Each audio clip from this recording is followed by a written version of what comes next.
இது கேளுங்கள் பாட்டு. நீங்க அப்படியே இந்த சிந்தனையை வச்சுக்கங்க. எனக்கு எப்பவுமே சத்குருவை பார்த்தாலோ இல்லை இந்த வாலண்டியர்ஸை பார்த்தாலோ சுவாமிகளை பார்த்தாலோ எப்படியோ தெரியாது, என் கண் கலகலப்போம். ஆனால் ராசலீலா நடக்கக்கூடிய அந்த விருந்தாவன் தோட்டத்திற்குள் நுழைகிறோம் நாம். அது அப்படியே நான் சொல்றேன். இன்றைக்கு நான் அனுபவித்த இந்த விஷயத்தை உங்களிடத்தில் கடத்தி விட்டு போகிறேன். கிருஷ்ணலீலா புத்தகத்தில் வெளியீட்டு விழாவில், அறிமுக விழாவிலே பேசுவதற்கான ஒரு வாய்ப்பு எனக்கு கிடைத்ததாக நான் இதை கொள்கிறேன். உள்ள நுழைகிறோம்.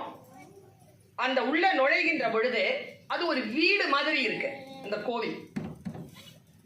அவர் சொன்ன மாதிரி யாரை பார்த்தாலும் கிருஷ்ணா கிருஷ்ணான்னு சொல்லல, யாரை பார்த்தாலும் ராதே ராதேன்றாங்க. இந்த ராதேயா இருக்கிறது இருக்குல்ல, கிருஷ்ணனா இருக்கிறது கூட சுலபம், ராதையா இருக்கிறது தான் கஷ்டம். கடவுளா ஆகிரலாம். கடவுளுக்கு தன்னை நிகராக்கி கொண்டு அவனோடு மர்ஜ் பண்ற ஒரு விஷயம் இருக்குல்ல, அது எப்படி காலம் கடந்து கிருஷ்ணனை ஒப்பாக வந்து கிருஷ்ணனுடைய பெயரே இல்லாமல் வெறும் ராதை பெயராவே நிற்கக்கூடிய ஒரு வாய்ப்பு எப்படி அவளுக்கு வாய்த்தது அப்படிங்கிறத நான் உள்ள போகிறேன். அப்போ அந்த பூசாரி என்கிட்ட ஒரு வார்த்தை சொன்னார். எனக்கு ஹிந்தி தெரியும், கூட வந்ததுக்கெல்லாம் தெரியாது,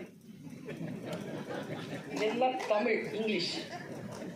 எனக்கு ஹிந்தி தெரியுங்கிறதுனால அந்த பூசாரி என்கிட்ட சொல்ற,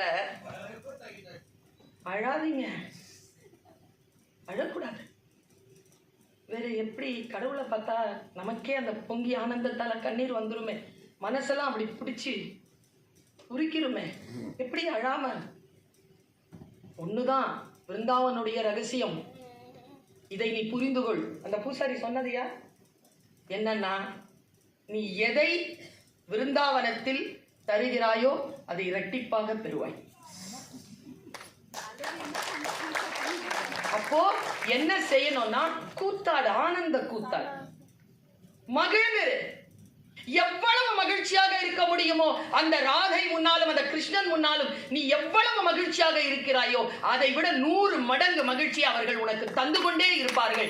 மகிழ்ச்சியாக இருந்த உடனே நான் சொல்ற முரளி அண்ணாவோடு சேர்த்து நாங்க ஒரு 10 பேர் 11 பேர் இருந்தோம். எல்லாமே சிரிச்சு கொண்டாடி தட்டாமலை எல்லாம் ஆடிட்டு உட்கார்ந்து சிரிச்சு பாடி ஆடி அந்த வளாகத்தை விட்டு வெளியில் வந்தோம், அந்த கோவிலை விட்டு வெளியில் வந்தோம்.